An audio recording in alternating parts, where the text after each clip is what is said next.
You know what? You know what the problem is? Is people don't do things in love, you know? They stay away from their people like that, and it's like, you're not supposed to hate the sinner, you're supposed to hate the sin, you know what I mean? And love the people and bring them out like that with love, you know?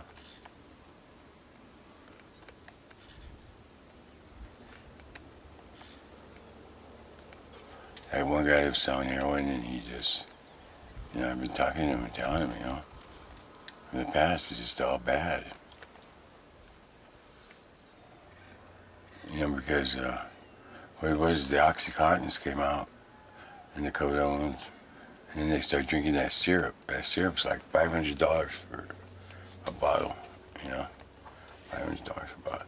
And they mix that with Sprite or something, they call that lean. And they get them well, or, you know, starts their addiction, because in the end all you're doing is trying to get well, you know.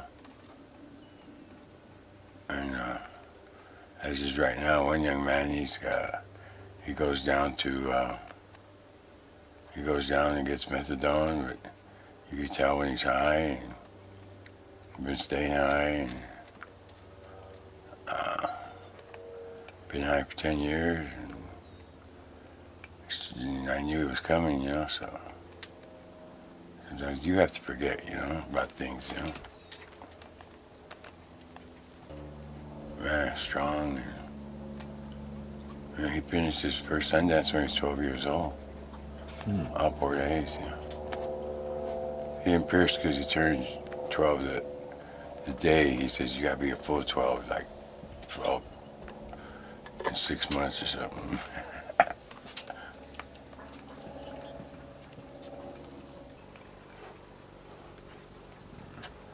I hate that shit though. My homeboy died in a porta potty. The following week, when he got out of jail, the following week his wife died in the same porta potty. He was from Rincon too. He was native. Grew up down in the neighborhood. There was a lot of heroin down there because when it was the alley boys, you know, that was just like, it was white guys, there was one black guy, you know, and mostly a lot of natives, a lot of breeds, you know, also, but the Constantinos ran that, and they're from Rincon. Johnny Constantino was a bad motherfucker. He pulled the president of the Mongols out right there in the street and beat his ass just to show us he could do it. But his brother taught, and then his nephews like Jimmy and him and Mark Courier, they got in the heroin. They've been on it all their lives, you know, with the gang members. And then Loma started the gang, and those guys went to school with my brother, and we know all those guys, and yeah, you know, go ahead, you know. But that was all heroin right there. But my brother, he had a good friend, and found out he was using it, and he cut him loose, and then he came and tried to break in the house, and one of my nephews and nieces was hiding in the closet and saw him. Oh, he got his ass beat good for that. My homeboy Pino, he went to 40-something years, he went to joint. You know, he's a Mexican guy. Padilla. His brother, Joe Padilla, well-known everywhere, heroin addict for years and years and years, and finally quit, found God, and then his health got bad and he died. But he was a good testimony, you know. When I walked away from AIM, well, they voted themselves for another 10 years, and to me, all I seen was, you know, you became a leader, you could sell t-shirts, you could make money, you know, provide for your family. That's the only thing they taught me, you know. And like they voted themselves for leaders for another 10 years. We're like, the hell? Well, I'm gonna be broke for a long time. And got tired of seeing my kids with holes in their socks, and you know, I started selling weed and smoking weed. And my brother was selling cocaine, and he was getting like $100, man. He had brown leather jacket, black leather jacket, brown Ray-Bans, black Ray-Bans, you know. I said, just let me mind the store for a couple hours so I could buy some diapers, but he wouldn't let me do it. He's on this for double lung transplant right now. But, you know, it's like, felt like you bad selling that coke. Well, that coke, I said, well, these guys don't let me. I just started selling it on my own, and started selling more than him and the other guy in the neighborhood, and started selling them stuff,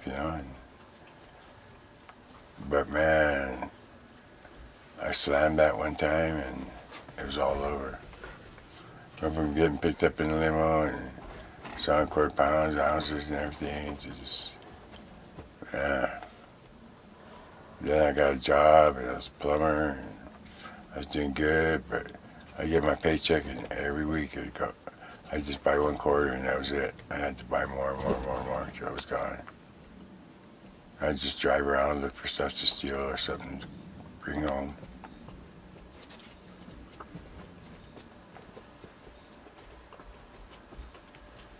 But I started doing the speed just to get out of the speed, off the coke, and I did. And started making money doing it. We started cooking it. It was crazy over here. Right here too. We're cooking right here. You see my blocks underneath that we're sitting on. Man, you pull one out, there's little safes underneath and all kinds of stuff. Have refrigerators right there with locks on them and everything. They were full of oil. Cops came in and found them one time, but they couldn't do nothing because they were locked. My wife didn't have no keys. And by the time they put me over one day, I didn't have no keys to it either. They couldn't prove we had access to it. But now people think they're better than their parents. And to us, it was just like, we weren't trying to get high. We weren't trying to erase any sins or memories. It was just like, man, casinos open, we were having so much fun. It was just like nobody wanted to go to sleep, That's all that was. 24/7. But now these young people, they think, they're all these tweakers.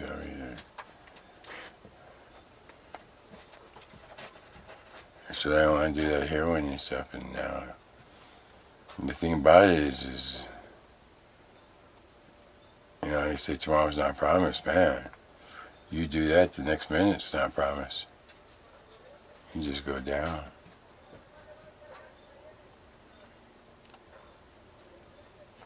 Trying to get my son in rehab, and we should talk to him because I think, like when you go to war, you come back and they have a ceremony where they cleanse you, and I think he needs that kind of ceremony to be cleansed just of everything that went on with him in there, And he's got things he probably wants to forget. He lost his wife when he was in there. Did 10 years, and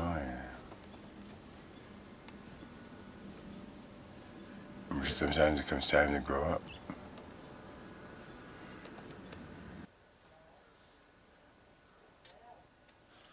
My son's girlfriend got busted bringing 15 pounds of dope across the border.